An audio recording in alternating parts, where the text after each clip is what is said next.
Biology के अंतर्गत हम लोगों ने पोषण का चैप्टर स्टार्ट किया था, जिसमें 2 वीडियो मैं ऑलरेडी अपलोड कर चुका हूं। पहले सेगमेंट में हम लोगों ने क्या क्या शरीर के लिए पोषक तत्वों की आवश्यकता होती है, उसमें से कार्बोहाइड्रेट और फैट पढ़ा था। कल के चैप्टर में हम लोगों ने सेकंड सेगमेंट में विटामिन्स और प्रोटीन स्टार्ट किया था। प्रोटीन कंप्लीट हो गया था। विटामिन्स में हम लोगों ने बी कॉम्प्लेक्स तक पूरा जो है विटामिन का चैप्टर पढ़ लिया था। तो आज हमको विटामिन सी से स्टार्ट करना है। तो जिन्होंने आप में से जिन्होंने नहीं देखा है पहले दोनों चैप्टर, वो ज़रूर देख लीजिए, जिससे आपको जो है आगे की चीज़ें आसानी से समझ में आए और एक व्यवस्थित ढंग से आप जो है इस चैप्टर को समझ पाएँ। तो चलिए स्टार्ट करते हैं। Vitamin C. विटामिन सी को क्या कहते हैं? एस्कॉर्बिक एसिड के नाम से जानते हैं। और इसका जो सबसे प्रमुख कार्य होता है, ऊतकों में सेल को परस्पर बांधे रखने का कार्य होता है। सेल में आपस में आपसी जो है जुड़ाव बनाते हैं।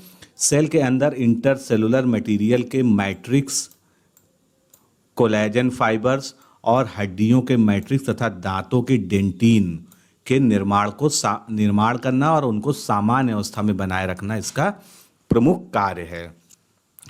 इसकी कमी से रोग कौन सा हो जाता है? स्कर्वी रोग हो जाता है, जो गम ब्लीडिंग से संबंधित, मतलब दांतों में ब्लीडिंग से संबंधित है, मसूड़ों का रोग है। और विटामिन सी जो है, जितने भी खट्टे फल होते हैं, खासकर जो नींबू वर्गीय फल होते हैं, सिट्रस वाले, उनमें पाया जाता है। जैसे नींबू, शर्करा और मौसम्मी जो है, इनमें जो है नींबू संतरा है, सॉरी ये शर्करा नहीं है, नींबू, संतरा और मौसम्मी जो है, इनमें ये पाया जाता है।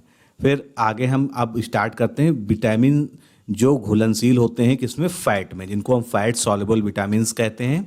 तो इसमें पहला विटामिन जो है विटामिन ए होता है, जिसको हम कॉमनली रेटिनॉल के नाम से जानते हैं। ये अत्यधिक अनसैचुरेटेड अल्कोहल होता है जो फैट सॉल्युबल होता है। फिर पादपों में यानी पौधों में कैरोटीन पिगमेंट से इसका सिंथेसिस होता है, यानी कैरोटीन जो पिगमेंट पौधों में पाया जाता है उससे ये बनता है। और जंतुओं में यानी एनिमल्स में लिवर तथा इंटेस्टाइनल म्यूकोसा से इसका जो है संश्लेषण होता है। अब इसके कार्य हम जानते हैं। तो जो आँखों में जो है विजुअल पिगमेंट्स होते हैं, इनके सिंथेसिस में ये भाग लेता है। इसकी कमी से जो है रतौंधी, या जिसको हम नाइट ब्लाइंडनेस के नाम से जानते हैं, ये हो जाता है। अन्य रोग क्या हो जाते हैं? त्वचा, आँखों की कार्निया आदि कोशिकाएं जो है सूखने लगती हैं। केरेटिनाइजेशन होने लगता है। शिशुओं की जो है वृद्धि रुक जाती है। ग्लैंड्स जो हमारी बॉडी के हैं, ग्रंथियां, वो निष्क्रिय होने लगती हैं। मेल मेंबर्स में जनन क्षमता कम हो जाती है विटामिन ए की कमी से। और गुर्दों में पथरी का निर्माण होता है, यानी गुर्दों में पथरी पड़ जाती है। तो ये सब विटामिन ए की कमी से होने वाले प्रमुख रोग हैं। अब हम विटामिन डी, जिसको हम कैल्सीफेरॉल के नाम से जानते हैं, इसकी बात करते हैं। तो एनिमल्स में 2 प्रकार के सक्रिय विटामिन डी होते हैं। एक होता है कोलीकैल्सीफेरॉल, एक होता है ऑर्गो कैल्सीफेरॉल। तो जो कोलीकैल्सीफेरॉल होता है, इसकी जो सिंथेसिस होती है या इसका जो निर्माण होता है, जंतु स्वयं त्वचा कोशिकाओं से करता है। और त्वचा कोशिकाओं में जो 7 डिहाइड्रो कोलेस्ट्रॉल नामक पदार्थ होता है, उससे जो है इसका निर्माण होता है। इसीलिए कहा जाता है कि सूर्य की रोशनी में, जब हमारी त्वचा सूर्य की रोशनी के संपर्क में आती है, तो कोलीकैल्सीफेरॉल का निर्माण होता है, यानी विटामिन डी का निर्माण होता है। यह क्रिया सूर्य के प्रकाश में अल्ट्रावायलेट रेज के प्रभाव से होती है, अतः इसे धूप का विटामिन भी कहते हैं, क्योंकि धूप इसके लिए आवश्यक होती है। अब इसके जो है प्राप्ति के सोर्स क्या क्या हैं? मक्खन, गुर्दा, जिगर, मछली का तेल इत्यादि में ये पाया जाता है विटामिन डी। ऑर्गो कैल्सीफेरॉल का जो सिंथेसिस होती है, ये सूर्य के प्रकाश में यूवी रेज के प्रकाश से ऑर्गेस्ट्रॉल नामक पदार्थ से ईस्ट सेल में होता है, यानी ये ईस्ट कोशिकाओं में होता है। और इसके लिए ऑर्गेस्ट्रॉल नामक पदार्थ जो है चाहिए यूवी रेज की उपस्थिति में। ये विटामिन आहार नाल में, यानी हमारी एलिमेंट्री कैनाल में भोजन से फास्फोरस और कैल्शियम का अवशोषण कर लेता है, जो बहुत जरूरी होता है। अतः यह अस्थि और दांतों के निर्माण के लिए अति आवश्यक विटामिन है। इसकी कमी से क्या होता है, सूखा रोग जिसको हम रिकेट्स कहते हैं, विटामिन डी की कमी से सूखा रोग हो जाता है। और टिटेनाई रोग में जो है कैल्शियम का उत्सर्जन बढ़ जाता है और विटामिन D3 के अभाव में सीलियक रोग हो जाता है। तो ये सब जो है इसके प्रमुख रोग हो गए। फिर ऑस्टोमेलेसिया एक बीमारी है जो विटामिन डी की कमी से होती है। इसमें हड्डियां लचीली और कमज़ोर हो जाती हैं। अब हम बात करते हैं विटामिन ई की। विटामिन ई को हम टैकोफेरॉल कहते हैं। यह सेल मेम्ब्रेन की सुरक्षा करता है। जेनाइटल इपिथीलियम यानी जनन जो कोशिकाएं होती हैं, जनन ग्रंथियों की इपिथीलियम का निर्माण की वृद्धि करती हैं। पेशियों की क्रियाशीलता में सहायक होती हैं।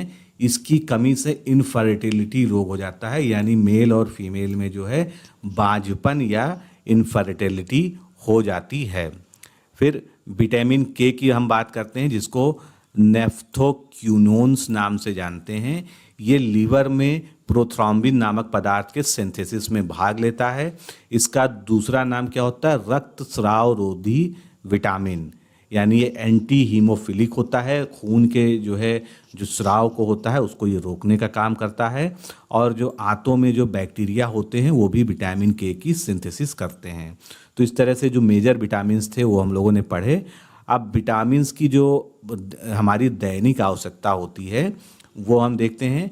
तो विटामिन ए हमको जो है 3000 से 4000 आयु होती है। आयु क्या होता है, इंटरनेशनल यूनिट, यानी विटामिन्स के लिए जो इंटरनेशनल यूनिट्स बनाई गई हैं विटामिन के नापन के लिए, तो वो जो है आयु के फॉर्म में इसको डिनोट करते हैं।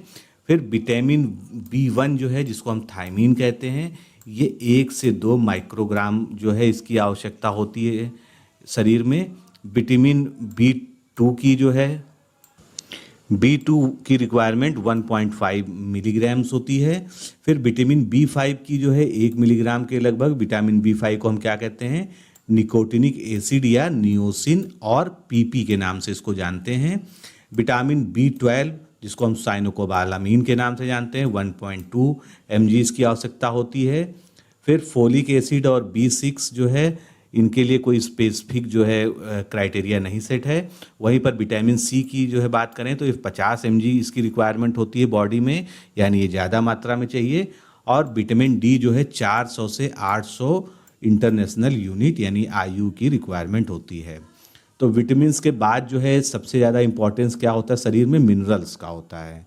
क्योंकि जैसे ही जितना इम्पॉर्टेंट रोल विटामिन्स का होता है उसी तरह से शरीर में खनिज लवण या मिनरल्स का भी जो है पोषण में बहुत बड़ा रोल होता है। तो जीवों के शरीर में मिनरल्स जो है अत्यंत अल्प मात्रा में आवश्यक होता है। इनको 2 कैटेगरीज में बांट सकते हैं। जो थोड़ा ज़्यादा आवश्यकता होती है उनको हम बल्क मिनरल्स कहते हैं, और जो बहुत कम जो है मात्रा में आवश्यक होते हैं उनको हम ट्रेसेज के नाम से जानते हैं। तो बल्क वालों की बात करें तो सबसे पहले कैल्शियम जो आता है, जो 500 mg लगभग इसकी रिक्वायरमेंट होती है बॉडी में। तो दूध, पनीर, फली और अनाज ये इसके जो है कैल्शियम के प्रमुख स्रोत हैं। इसका महत्व क्या है, दांतों एवं हड्डियों की रचना, रुधिर में स्कंदन यानी ब्लड क्लॉटिंग, नर्व्स और मसल्स का जो है कार्य का संचालन, ये सब कैल्शियम पे डिपेंड करता है।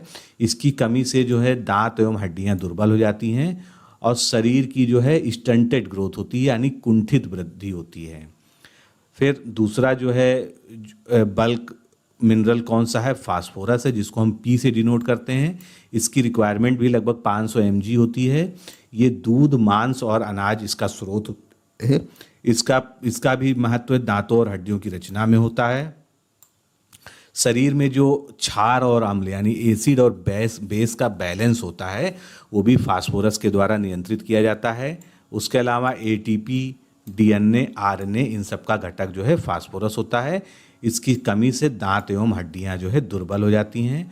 सल्फर की लगभग 3 mg आवश्यकता होती शरीर में, और भोजन की कई अनुबद्ध प्रोटीन से बनाई जाती हैं। फिर कमी जो है क्या होती है, प्रोटीन की कमी हो जाती है सल्फर की कमी से, क्योंकि सल्फर जो है प्रोटीन का ही एक अवयव होता है। और शरीर की वृद्धि एवं कार्य की जो है इसकी कुंठित हो जाती है यानी स्टंटेड ग्रोथ हो जाती है। फिर पोटेशियम जिसको K से डिनोट करते हैं, इसकी लगभग 2 mg की आवश्यकता होती है। ये मांस, दूध, फल, अनाज और सब्जी में प्रचुर मात्रा में पाए जाते हैं। इसका कार्य जो है अम्ल और क्षार का संतुलन यानी एसिड बेस का संतुलन करना शरीर में, जल का संतुलन करना है और तंत्रिकाओं यानी नर्वस सिस्टम की जो कार्यकी है उसको नियंत्रित करना, ये भी पोटेशियम का एक प्रमुख कार्य है।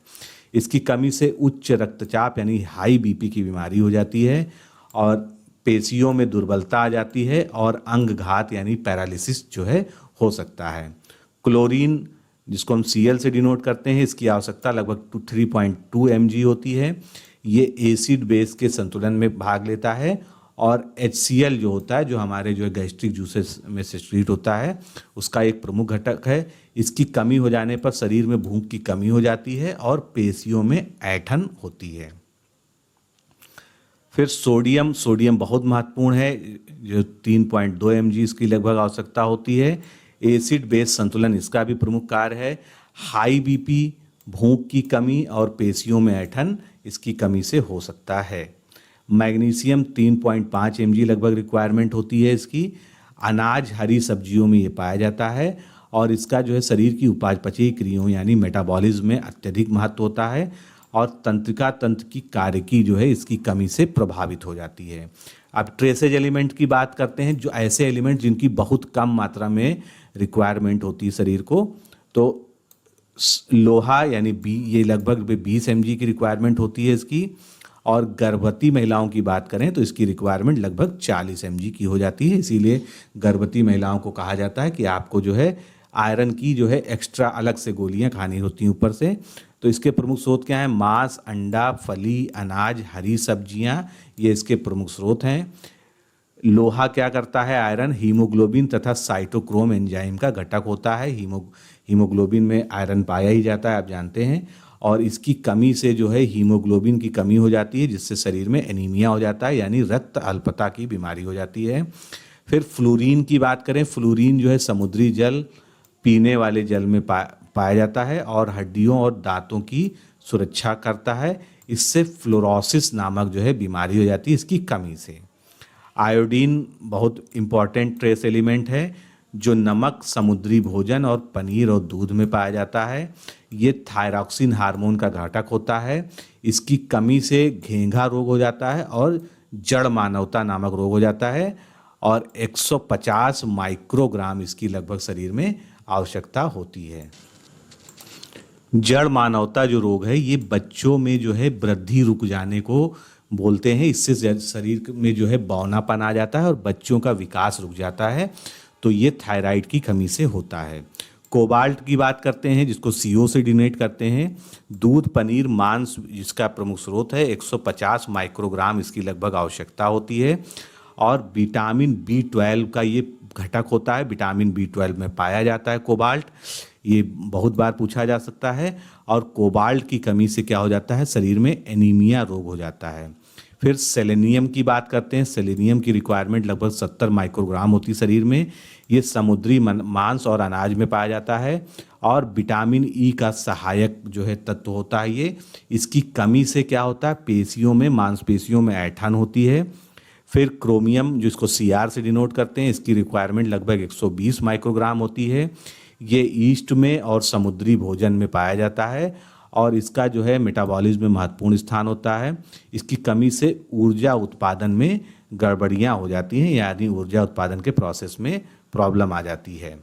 मॉलिब्डेनम, जिसको MO से डिनोट करते हैं, यहाँ पर गलत लिखा हुआ है, ये अनाज की फलियों में पाया जाता है और इससे क्या होता है? इसकी कमी से उत्सर्जन यानी जो है एक्सक्रीशन में अनियमितताएं आ जाती हैं। अब हम शरीर के घटक की बात करते हैं कि शरीर में कौन कौन सी चीज़ किस किस जो है रेशियो में पाया जाता है। तो जल जो है 57 से 65% तक लगभग पाया जाता है। प्रोटीन लगभग 14% पाया जाता है। फैट या वसा जो है 12%, कार्बोहाइड्रेट 1% के लगभग, और खनिज और विटामिन्स जो है ये मिलाकर जो है मिनरल्स और विटामिन्स लगभग 7% जो है भाग बनाते हैं। अब जो कुछ हम लोगों ने पढ़ा है ऊपर, उस पर इम्पॉर्टेंट फैक्ट्स क्या हैं जो एग्जाम्स में पूछे गए हैं, ये पॉइंट बहुत इंपॉर्टेंट है, इसको ध्यान से देखिएगा। मानव में हड्डियों एवं दांतों की दृढ़ता क्यों होती है? कैल्शियम फॉस्फेट और कैल्शियम कार्बोनेट के निक्षेपण से होती हैं।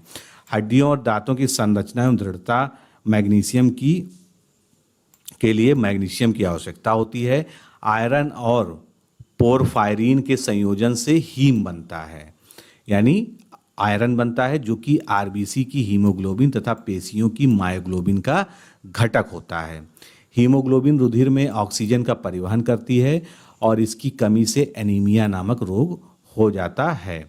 आयोडीन थायरॉक्सिन हार्मोन का एक घटक होता है। इसकी कमी से थायराइड ग्लैंड फूलकर बड़ी हो जाती है, जिसे ग्वाइटर या घेंघा रोग के नाम से हम जानते हैं।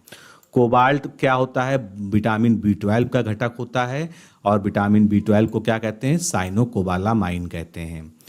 सोडियम पोटेशियम क्लोराइड आयन जो है सेल मेम्ब्रेन की परमेबिलिटी में मुख्य भूमिका होती है तथा तंत्रिकीय आवेगों के प्रसारण में भी इनकी भूमिका होती है। तो सेल मेम्ब्रेन की परमेबिलिटी से क्या अर्थ है?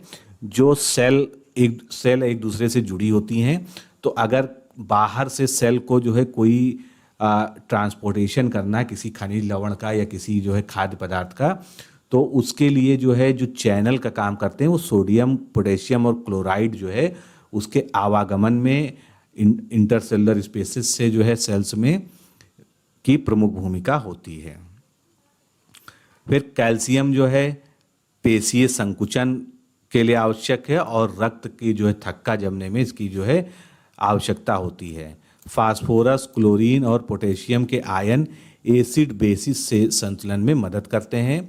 दांतों का इनेमल बनाने और दांतों तथा हड्डियों की सुरक्षा करने के लिए फ्लोरीन नामक जो ट्रेस एलिमेंट है इसकी बहुत आवश्यकता होती है। राइबोसोम को 2 भागों में जोड़ने तथा पृथक करने की प्रक्रिया क्या होती है? में मैग्नीशियम की महत्वपूर्ण भूमिका होती है। मैंने जब आपको सेल वाली पूरा पढ़ाया था बायोलॉजी में, तो उसमें राइबोसोम को बताया था कि राइबोसोम जो है 2 यूनिट से मिलकर बनता है, जिसके कारण उसका नाम 70S और 80S होता है। तो जो यूनिट्स होती हैं राइबोसोम की 2 छोटी और बड़ी, वो जो आपस में जुड़ती हैं वो मैग्नीशियम की मदद से जुड़ती हैं। बोरान जो है हड्डियों के बनने में सहायता करता है। क्रोमियम जो है इंसुलिन हार्मोन के कार्य को प्रभावित करता है। किस अनाज में कैल्शियम की मात्रा सर्वाधिक होती है? तो गेहूं में कैल्शियम सर्वाधिक पाया जाता है। सीड्स कैल्शियम युक्त पदार्थ कौन कौन से हैं जिनमें कैल्शियम जो है अधिक मात्रा में पाया जाता है? तो पनीर, सोयाबीन, नारियल, सूर्यमुखी, पान का पत्ता और भैंस का दूध, इनमें कैल्शियम जो है प्रचुर मात्रा में पाया जाता है। फास्फोरस कहाँ कहाँ पाया जाता है? सबसे ज़्यादा सोयाबीन में पाया जाता है, उसके बाद सूरजमुखी, पनीर, काजू और मूंग की दाल में फास्फोरस पाया जाता है। आयरन सबसे ज़्यादा लीवर में पाया जाता है, फिर मेथी, सब्जी, पुदीना, पान का पत्ता और सोयाबीन में पाया जाता है। फिर आयोडीन की कमी से जो प्रमुख रोग होते हैं उनके बारे में हम जान लेते हैं। तो इसको मैंने ऊपर बताया भी था, लेकिन जड़ मानवता, जैसा कि मैंने बताया था कि बच्चों में बौनापन आ जाता है यानी डॉर्फिज्म हो जाती है, इसको जड़ मानवता कहते हैं। और ये थायरॉक्सिन जो होता है उसकी कमी से होता है। मिक्सोडेमा एक बीमारी होती है जो थायरॉक्सिन की कमी से बच्चों में होती है। इसमें क्या होता है? शरीर का तापक्रम जो है कम हो जाता है, ब्लड प्रेशर लो हो जाता है और थकान बहुत जल्दी लगती है। ग्वाइटर या घेंघा जो है इसमें जो है गर्दन फूलकर मोटी हो जाती है। फिर अगला रोग क्या है? हसीमेटोटो। ये थायरॉक्सिन का स्राव बिल्कुल कम हो जाता है, तब जो है हसीमेटोटो हो जाता है। फाइबर क्या होता है? फाइबर भी हमारे भोजन का एक मुख्य घटक है। तो भोजन का प्रमुख अंग है जो इसमें भोजन की मात्रा को बढ़ाता है। फाइबर से किसी प्रकार की ऊर्जा नहीं प्राप्त होती है। फाइबर पृथ्वी पर पाया जाने वाला सर्वाधिक जो है मात्रा का पॉलीसेकेराइड है। फाइबर भी 2 तरह के होते हैं, एक पानी में घुलनशील होता है, एक पानी में अघुलनशील होता है, यानी वाटर सॉल्युबल और वाटर इनसॉल्युबल। तो वाटर सॉल्युबल जो है कौन कौन से हैं? पैक्टिन है, गम है और म्यूसिलेज, ये जो है वाटर सॉल्युबल फाइबर्स हैं। और वाटर इनसॉल्युबल यानी पानी में अघुलनशील कौन कौन से होते हैं? सेलुलोज, हेमी सेलुलोज और लिग्निन, ये जो है पानी में अघुलनशील होते हैं। पानी अवशोषण की क्षमता रेशे में अपने वजन से 15 गुना ज़्यादा होती है। मतलब फाइबर जो है अगर जो वाटर सॉल्युबल है तो जितना उसका वजन है उससे 15 गुना तक वो पानी का अवशोषण करता है तथा कब्ज की शिकायत नहीं होती। तो जो लोग भी भोजन में फाइबर्स कम लेते हैं उनको जो है पेट संबंधी बीमारियां विशेषकर कब्ज हो जाती है। रेसे से कोलेस्ट्रॉल की मात्रा शरीर में नियंत्रित रहती है।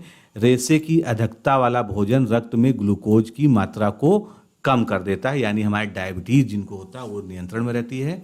अतः आंतों में पैलिक या ट्यूमर बनने की संभावना कम हो जाती है। फिर हम बात करते हैं संतुलित आहार क्या होता है, बैलेंस डाइट जो है, इससे भी क्वेश्चन बहुत आते हैं।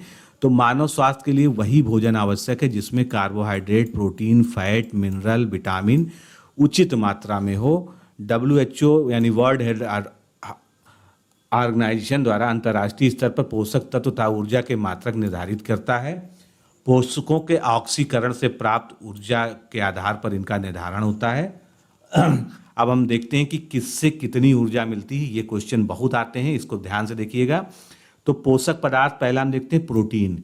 प्रोटीन की अगर 1 ग्राम मात्रा जो है इसको हम बर्न करते हैं तो इससे 4.1 कैलोरी ऊर्जा प्राप्त होती है। वहीं पर कार्बोहाइड्रेट की अगर हम 1 ग्राम मात्रा को जो है इसका ऑक्सीकरण कर देते हैं तो 4.1 कैलोरी ऊर्जा प्राप्त होती है। यानी प्रोटीन और कार्बोहाइड्रेट से प्राप्त होने वाली ऊर्जा समान होती है। फैट के 1 ग्राम से 9.1 कैलोरी ऊर्जा प्राप्त होती है जो सर्वाधिक होती है। तो इसको ध्यान रखिएगा कि सबसे ज़्यादा जो है कैलोरीज फैट से प्राप्त होती है, लेकिन फैट जो है सबसे पहले बर्न नहीं होता। सबसे पहले शरीर में कार्बोहाइड्रेट का अपघटन होता है। कार्बोहाइड्रेट जब खत्म हो जाती है तब फैट का होता है, और सबसे लास्ट में जो है जब शरीर बिल्कुल भोजन नहीं पाता कहीं से और शरीर तब जाके जो है प्रोटीन का अपघटन शरीर में शुरू हो जाता है, जिससे शरीर जो है बिल्कुल कमज़ोर होने लगता है। जो भारतीय भोजन है उसमें खाद्य पदार्थों का क्या प्रभाग जो है जो रिकमेंडेड है, तो प्रोटीन जो है 15% होना चाहिए खाने में, कार्बोहाइड्रेट 60 से 65% होना चाहिए, और फैट की मात्रा जो है 25 से 30% होना चाहिए। ये भारतीय भोजन के लिए रिकमेंडेशन है। आहार में खनिज पदार्थों यानी मिनरल्स की कितनी आवश्यकता होनी चाहिए दैनिक, तो औसत आदमी में आयरन जो है 24 mg, और वहीं पर कैल्शियम जो है 450 mg। ये दैनिक मात्रा है, मतलब डेली एक दिन में इतना हमको आवश्यकता होती है। औसत महिला जो है अगर जो है एक नॉर्मल महिला, उसको 32 mg आयरन की और 450 mg जो है कैल्शियम की आवश्यकता होती है। गर्भवती महिला को 40 mg आयरन की आवश्यकता होती है और कैल्शियम की आवश्यकता बहुत हाई होती है, लगभग 1000 mg। फिर जो वर्क होता है मनुष्य का, जो जितना काम करता है उसके आधार पर जो है कैलोरी की ऊर्जा की आवश्यकता शरीर को कितनी होती है ये हम देख लेते हैं। तो जो बैठकर काम करते हैं व्यक्ति जो है वो, उनको स्त्रियों में 2100 कैलोरी और पुरुषों को 2500 कैलोरी की आवश्यकता होती है प्रतिदिन। साधारण काम करने वाले स्त्रियों को 2500 कैलोरी और पुरुषों को 3000 कैलोरी।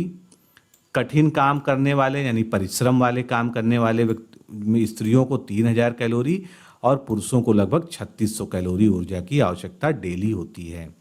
संतुलित आहार की एक तालिका जो WHO द्वारा रिकमेंड की जाती है उसको देख लीजिए।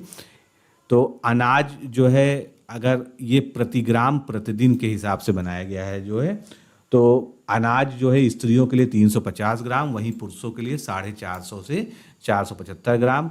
दालों की आवश्यकता लगभग 70 ग्राम होती है स्त्रियों में, पुरुषों में 80 ग्राम। पत्तेदार सब्जियां 150 ग्राम, पुरुषों में 100 ग्राम। जड़ वाली सब्जियां 70 ग्राम और 75 ग्राम बराबर होती हैं, और अन्य सब्जियां स्त्री और पुरुष में 75 ग्राम दोनों बराबर होती हैं। फलों की आवश्यकता भी बराबर होती है 350 ग्राम। दूध जो है महिलाओं को 250 ग्राम और पुरुषों को भी 250 ग्राम।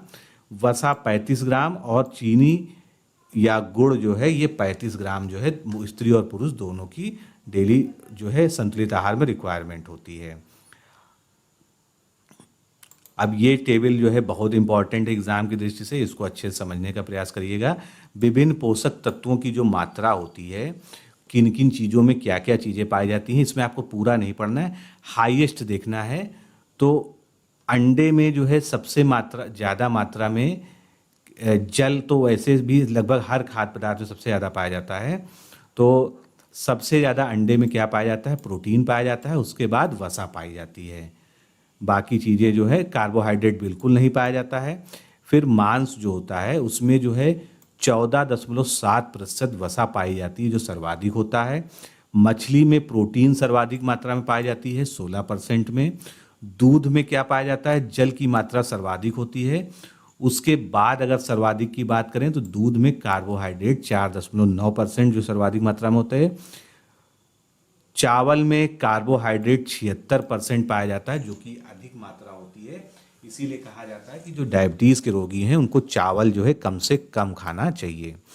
गेहूं में मिनरल्स अत्यधिक मात्रा में पाए जाते हैं यानी 2% मिनरल्स पाए जाते हैं, यानी जितने भी मिनरल्स का यहाँ चार्ट है उसमें सबसे ज़्यादा 2% जो है मिनरल्स गेहूं में पाया जाता है।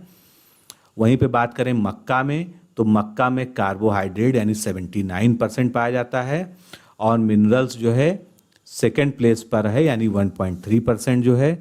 आलू में 21% कार्बोहाइड्रेट पाया जाता है जो कार्बोहाइड्रेट का एक अच्छा स्रोत है।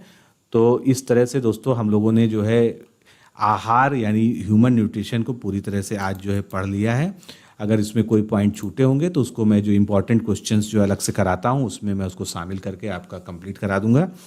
तो वीडियो सीरीज ये आज यहाँ पर कंप्लीट होती है। अब हम बायोलॉजी का इसी तरह से नेक्स्ट चैप्टर लेंगे, उसको भी फुल डिटेल में पढ़ेंगे।